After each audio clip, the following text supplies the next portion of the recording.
So welcome to another episode on F1. So formula 1നെ കുറിച്ച് നിങ്ങൾ കുറച്ച് റിസർച്ച് ചെയ്തിട്ടുണ്ടല്ലേ, വീഡിയോസ് ഒക്കെ കണ്ടിട്ടുണ്ടെങ്കിൽ അതിൽ മിക്കതിലും പറഞ്ഞിട്ടുണ്ടായിരിക്കും ഡൗൺ ഫോഴ്സ്, ഡ്രാഗ്, അങ്ങനെയൊക്കെ. So let's break down what are the different aerodynamic structures in an F1 car. So the first component is the diffuser and the floor. ഒരു ഫോർമുല 1 കാറിന്റെ പവർ ഹൗസ് എന്ന് പറയുന്നത് ഈ രണ്ട് പാർട്സ് ആണ്. So ഈ രണ്ട് പാർട്സിന്റെ റോൾ എന്താണെന്ന് വെച്ച് കഴിഞ്ഞാൽ, കാർ മുമ്പോട്ട് മൂവ് ചെയ്തുകൊണ്ടിരിക്കുമ്പോൾ ഇൻലെറ്റിൽ കൂടെ വരുന്ന എയറിനെ സ്ക്വീസ് ചെയ്ത് ഔട്ട്ലെറ്റിൽ കൂടെ പുറത്തേക്ക് വിടുക എന്നുള്ളതാണ്. ഡിഫ്യൂസർ ചെയ്യുന്നത് എന്താണെന്ന് വെച്ച് കഴിഞ്ഞാൽ, ആ സ്ക്വീസ് ചെയ്ത് ചില വെലോസിറ്റി കൂടി വരുന്ന എയറിനെ നേരെ പുറയിലുള്ള കാറിലേക്ക് വിടാതെ അതിന് ഒരു സർട്ടൺ ആംഗിളിലേക്ക് പുറത്തു വിടുന്നു. സോ ഈ ഡിഫ്യൂസറിനെ സംബന്ധിച്ച് ഞാനൊരു വീഡിയോ ചെയ്തിട്ടുണ്ട്. അതിനകത്ത് ഞാൻ വെഞ്ചൂറി എഫക്റ്റ്, ബെർണോളിസ് പ്രിൻസിപ്പിളൊക്കെ ഡീറ്റെയിൽ ആയിട്ട് പറയുന്നുണ്ട്. അതൊന്ന് ചെക്കൗട്ട് ചെയ്യാം.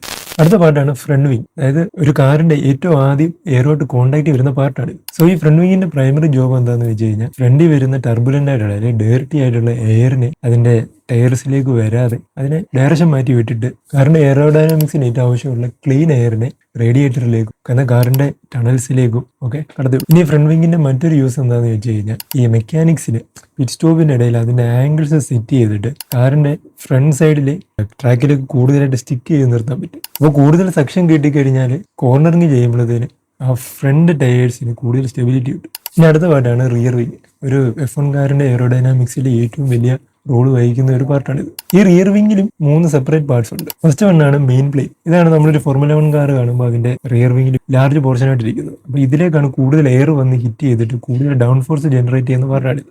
അടുത്ത പാർട്ടാണ് DRS, ഡ്രാഗ് റിഡക്ഷൻ സിസ്റ്റം. ഇതിനെക്കുറിച്ച് ഞാൻ ഒത്തിരി വീഡിയോയിൽ ഡിസ്കസ് ചെയ്തിട്ടുണ്ട്. അല്ലെ ഇങ്ങനെ ഓർത്താൽ മതി, നമ്മൾ സ്കൂട്ടറിലൊക്കെ യാത്ര ചെയ്യുമ്പോൾ നമ്മൾ കൈ ഇങ്ങനെ ചെയ്യാറില്ലേ, അതേസമയം നമ്മൾ കൈ ഇങ്ങനെ വെച്ച് കഴിഞ്ഞാൽ കൂടുതൽ എയർ ഇത് വന്ന് ഹിറ്റ് ചെയ്യുന്നുണ്ട്, നമുക്ക് ഇത്തിരി ഹാർഡായിട്ട് തോന്നും. അതേസമയം കൈ നമ്മൾ ഇങ്ങനെ വെക്കുമ്പോൾ എന്താ, ആ എയർ ഇതിൽ കൂടെ കടന്നു പോകുന്നുണ്ട്, നമുക്ക് ഒത്തിരി ഒരു ഹാർഡ്നെസ് തോന്നത്തില്ല. ഇതേ പ്രിൻസിപ്പിളാണ് ഫോർമുല 1 കാറിൽ DRS എനേബിൾ ചെയ്ത് കഴിഞ്ഞാൽ, അതായത് ഡ്രാഗ് റിഡക്ഷൻ സിസ്റ്റം എനേബിൾ ചെയ്ത് കഴിഞ്ഞാൽ ആ റിയർ ഫ്ലാപ്പ് സ്ട്രെയിറ്റ് ആവുന്നത് കൊണ്ട് തന്നെ എയർ ഈ ഫ്ലാപ്പിന്റെ സർഫസിൽ കൂടെ കടന്നു പോകുന്നതുകൊണ്ട് ഡ്രാഗ് കുറവായിരിക്കും. അടുത്ത കമ്പോണന്റ് ആണ് beam wing. Beam wing rear വിങ്ങിനും ഡിഫ്യൂസറിനും ഇടയിലുള്ള ഒരു കമ്പോണന്റ് ആണ്. ഇതെന്താ ചെയ്യുന്നതെന്ന് ചോദിച്ചു കഴിഞ്ഞാൽ, ഡിഫ്യൂസറിനും റിയർ വിങ്ങിന്റെയും തമ്മിലുള്ള എയർ ഫ്ലോ ഇതിലൂടെ സിമ്പിൾ ആക്കും. അടുത്ത കമ്പോണന്റ് ആണ് സൈഡ് പോർട്സ്. ഈ സൈഡ് പോർട്സ് പ്രൈമറിലി അതിന്റെ യൂസ് എന്താണെന്ന് ചോദിച്ചു കഴിഞ്ഞാൽ, എഞ്ചിനെ തണുപ്പിക്കുക എന്നുള്ളത്. അതായത് റേഡിയേറ്ററിലേക്ക് കൂടുതൽ എയർ കൊണ്ടുവന്നിട്ട് തണുപ്പിക്കുക എന്നുള്ളതാണ്. പക്ഷേ എഞ്ചിനീയേഴ്സ് അതിനെ ഇച്ചിരി മെനക്ക് ഡിസൈൻ ചെയ്തിട്ട് എയറോഡൈനാമിക്സ് കൊണ്ടുവരുന്ന രീതിയിലേക്ക് ആക്കി. പിന്നെ ഈ സൈഡ് പോർട്സിനകത്ത് വേറെ 2 ചെറിയ കമ്പോണൻസ് ഉണ്ട്. ഫസ്റ്റ് ആണ് അണ്ടർകട്ട് എന്ന് പറയും. ഈ അണ്ടർകട്ട് എന്താ ചെയ്യുന്നതെന്ന് ചോദിച്ചു കഴിഞ്ഞാൽ,